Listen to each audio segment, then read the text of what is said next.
Depuis dernière présentation que je fais, il y a 3 nouvelles arrestations qui effectuées. Il s'agit de 2 policiers, Bonnie Grégoire, Clifton Hippolyte et on l'autre citoyen qui est Dominique Cauvin. Dominique Cauvin était présent dans toute réunion de planification assassinat président Bélia et réunion ça a été faite la caille Corventon qu'on a arrêté déjà.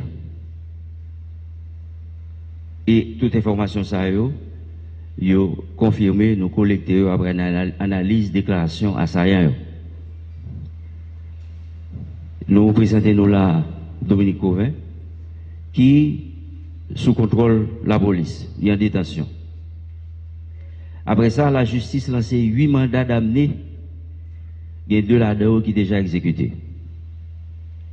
Nous avons un mandat Mario contre Mario Antonio Palacios. C'est un assaillant qui en fuite, qui est en cavale. Nous avons un mandat contre un certain Ascar Joseph Pierre. Ascar Joseph Pierre, c'est un ancien diplomate qui a un rôle pour lui recevoir assaillant, soit dans l'aéroport, soit dans le poste frontalier.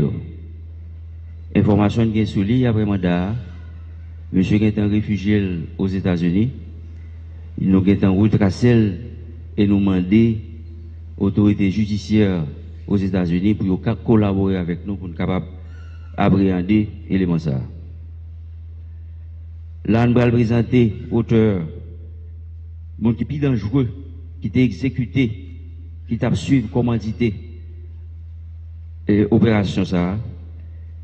C'est le fameux Badio Joseph Félix que nous avons cherché et la police m'a demandé, PNH a demandé collaboration de toute population pour nous capables le plus vite possible mettre l'examen en bas code. Mandat contre Joseph John Joel. Tout le monde connaît, nous avons annoncé déjà, au même titre que Rodolphe Jarre, Badio, John Joel Joseph, c'est un auteur, c'est un participant, c'est un planificateur assassinat président Bélia. Nous avons cherché Gordon Fenil Désir. Monsieur Sayo, photo Sayo, c'est des gens que nous gagnons sous contrôle, dont dernier c'est couvert. Nous avons arrêté 26 personnes. Et parmi là-dedans, c'est tout assaillant que nous te présenté déjà. Nous avons l'issue, nous n'avons pas besoin d'aller dans l'issue. 3 assaillants qui étaient tombés. Et il y a pile l'autre monde que des CPJ a cherché. Nous fouillons 13 résidences. Et l'important pour me citer là, ces résidences, il y a une résidence John Joel Joseph. 3 résidences Joseph Félix Badjo. 1 résidence Reynaldo Corven. Une entreprise qui appartenait à la famille Jarre. On l'autre hôtel qui est le Maxime Boutique Hôtel. On l'autre domicile de John Joel Joseph qui est dans 83. Et on l'autre hôtel qui est le Villa House Pellerin 2. En dans Kaisayo, en dans résidence, nous saisissons un paquet d'armes avec l'autre matériel que nous allons citer pour nous là. Nous jouons dans 13 résidences, 45 fusils, parmi lesquels il y a ces armes la police. 14 pistolets, il y a là-dedans ces armes la police que nous retrouvons. Nous retrouvons des centaines de cartouches de tout calibre. Nous jouons un drone, 3 grenades et des gilets pare-balles. Sous plan administratif, l'inspection générale a déjà réalisé 45 auditions Et il y a 23 mesures conservatoires que vous prenez à l'encontre de policiers, dont 7 qui sont placés en isolement. Bien entendu, nous gagnons des 7 policiers, nous gagnons Dimitri Hérard, Bonnie Grégoire, Clifton Hippolyte, Jean-Charles Elie, Conrad Bastien, Fontus Crénor, Gentil Hubert. Dans cartouche, nous saisissons 263 cartouches de calibre 40, 96 cartouches calibre M1, 72 30, 24 cartouches de calibre 38, 6 walkie-talkie, 1 culasse, 1 drone, et bon, des cités ça déjà. Pour finir, je vais dire rapidement, nous joignons en pile auteur physique, nous travaillons sur auteur intellectuel. L'enquête là pour continuer avec un pile persévérance. La police a mis des moyens avec en coordination, collaboration avec d'autres agences internationales, dont le FBI et l'Interpol, et nous travaillons sur pour nous chercher qui est-ce qui était par pour faire toute grosse opération ça. Nous connaissons l'opération sortie dans le recrutement des militaires colombiens à partir des États-Unis. Nous sommes entrés ici, un petit groupe, l'autre vient rentrer, ça veut dire qu'il faut qu'il y ait un pour faire le financement ça. Gagner infiltration dans la police là, il faut qu'il y ait un pour faire ça. Gagner recrutement, c'est CTU. Yo bay corps, yo paye nèg yo chaque nèg yo bon montant pour yo te toucher. Il y a des contrats qui ont été signés avec Mounio pour un temps. Donc ça veut dire il y a un financement avec nous continuons à faire recherche pour nous joindre compagnie ça Worldwide Capital Lending Group, c'est lui qui t'a collecté corps pour bail parce que ça non. Information là nous sommes en phase pour nous exploiter tout les matériel que nous avons saisi pour nous capables de retracer ou remonter à hauteur intellectuelle assassinat ça. Nous bail population garantie que la police là déterminée pour le faire travail là. Et c'est la police là qui a mené l'enquête là avec les enquêteurs spécialisés de la DCPJ, qui a 25 ans, 26 ans d'expérience, nous avons manqué matériel technique, technologique avancé. Heureusement, nous gagnons appui de d'autres pays qui ont avancé avec nous dans l'enquête là. Nous gagnons 3 ressortissants étrangers qui vivent aux États-Unis, qui essentiellement participent dans le financement. Nous demandons FBI, l'autre équipe qui travaille avec nous pour aider nous à retracer les gens. Parce qu'en Haïti, ils ont financé, ils ont patronisé. Et l'opération ça, nous gagnons pour travailler avec les Américains pour être capables de mettre les gens sous contrôle, retracer le contact que vous gagnez pour te joindre pour faire ça. Et finalement, pour finaliser l'enquête là, remettre-les à la justice pour que la famille présidentielle qu'a joué justice, pour que le pays qu'a joué justice. Merci. Vous songez, un jour, à la caille président, parce que généralement, moi-même avec Madame le Président, nous avons des rapports assez étroits. À la caille président, on était dans le salon avec Madame Nina Pali. Le président va continuer de nous faire là. Il est venu. Et puis, madame a levé, il va chita. Il dit, président, on peut même battre un rendez-vous avec vous. Je suis tombé, oui. Et monsieur dit, écoutez, il y a un compte là, je vais le monde rencontrer au métal.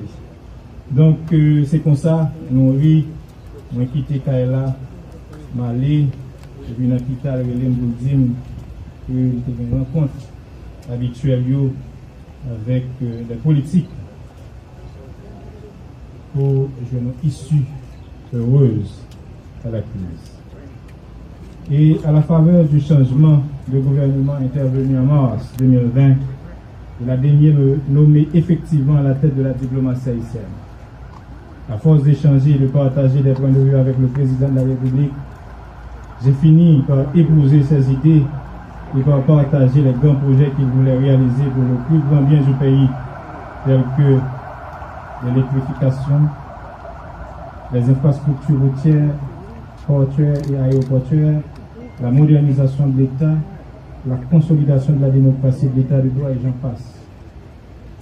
Puis, suite à la démission du Premier ministre Joseph Joute en avril dernier, pour convenance personnelle bien sûr, il a placé sa confiance en moi en me choisissant comme Premier ministre à l'intérim.